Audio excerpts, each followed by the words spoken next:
ख़राब नंबर आए डिवीज़ लैब्स के, हर पैमाने पर ख़राब नंबर्स। और उनकी कॉल भी चल रही थी जो यतिन सुन रहे थे। एक बार यतिन से समझ लेते हैं नंबर्स कैसे रहे और कॉल पे मैनेजमेंट ने क्या बोला। Yatin, good afternoon. Good afternoon. देखिए, सबसे पहले नंबर्स की बात करें तो नंबर्स डिवीज लैब के कमजोरी आए। इनफैक्ट नेट प्रॉफिट 27% बढ़ा, जबकि एक्सपेक्टेशन था 30-35% बढ़ोतरी का। और अगर हम मार्जिन की बात करें तो एक्सपेक्टेशन था कि 32-33% तक मार्जिन चला जाए, लेकिन मार्जिन का प्रदर्शन भी काफ़ी वीक रहा है, 31.4% के आसपास। साल दर साल बेसिस और सिक्वेंशली नंबर्स आपको सुधरते हुए नजर पड़ेंगे। लेकिन अभी जो कॉन्फ्रेंस कॉल चल रही है, यहाँ बहुत सारे एनालिस्ट लोगों ने कंसर्न्स रेज किए हैं। सबसे पहले अगर हम डिवीज लैब की बात करें तो ये बड़ी जो एमएनसी फार्मा कंपनी होती है, इनको सप्लाई करते हैं अपने प्रोडक्ट्स।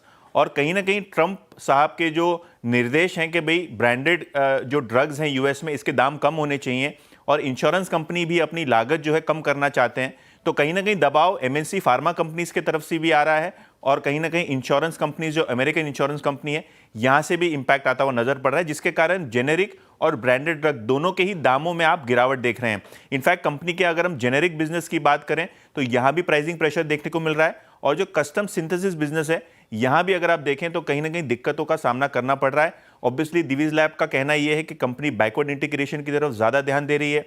अगले 2 सालों में शायद काकीनाडा प्लांट से आपको ज्यादा बेहतर रिजल्ट मिले, लेकिन कहीं ना कहीं ये जो मीडियम और शॉर्ट टर्म में अनिश्चितता है, उसके कारण स्टॉक पे आप प्रेशर देख रहे हैं। इनफैक्ट जैसे ही कॉन्फ्रेंस कॉल शुरू हुआ, स्टॉक में लगभग 100 रुपए की गिरावट देखने को मिली, और अभी बिल्कुल डेज लो पे है, क्योंकि मैनेजमेंट का कहना यह है कि शॉर्ट टर्म में प्राइसिंग प्रेशर रहेगा और इंश्योरेंस कंपनीज और जो ब्रांडेड प्लेयर्स हैं, इनकी तरफ से खास करके दबाव देखने को मिल रहा है।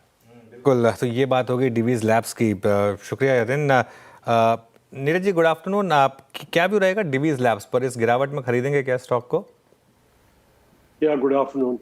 एक्चुअली मैं काफी पॉजिटिव था इस स्टॉक पे लास्ट 2-3 क्वार्टर से। लास्ट क्वार्टर में भी इम्प्रूवमेंट देखने को मिली, पर आज रिजल्ट आए और जैसे आपने मैनेजमेंट की कमेंट्री बताई है, और जो जो ट्रम्प का जो फार्मा टैरिफ के लिए जो जो डराते रहते हैं, आई थिंक वो एक बारी देखना जरूरी है कि वो कितना उसको इम्प्लीमेंट कर सकते हैं। तो आई थिंक वो देखने के बाद ही यहाँ बाइंग करनी चाहिए। स्टॉक ने अच्छी रिटर्न दी है, आई थिंक अच्छे प्रॉफिट पे बैठे होंगे, बट आई थिंक यहाँ पे इमीडिएटली जल्दी नहीं करनी चाहिए बाइंग के लिए।